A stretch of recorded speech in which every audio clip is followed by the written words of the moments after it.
खांसी। अदरक का सूखा हुआ रूप सौंठ होता है। इस सौंठ को पीस कर पानी में खूब देर तक उबालें।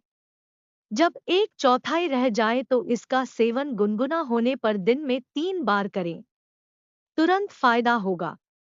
काली मिर्च, हरड़े का चूर्ण, अड़ूसा तथा पिप्पली का काढ़ा बनाकर दिन में 2 बार लेने से खांसी दूर होती है। हींग, काली मिर्च और नागरमोथा को पीसकर गुड़ के साथ मिलाकर गोलियां बना लें। प्रतिदिन भोजन के बाद 2 गोलियों का सेवन करें। खांसी दूर होगी। कफ खुलेगा। पानी में नमक, हल्दी, लौंग और तुलसी पत्ते उबालें। इस पानी को छानकर रात को सोते समय गुनगुना पिए। सुबह खांसी में असर दिखाई देगा। नियमित सेवन से 7 दिनों के अंदर खांसी का नामोनिशान नहीं रहेगा।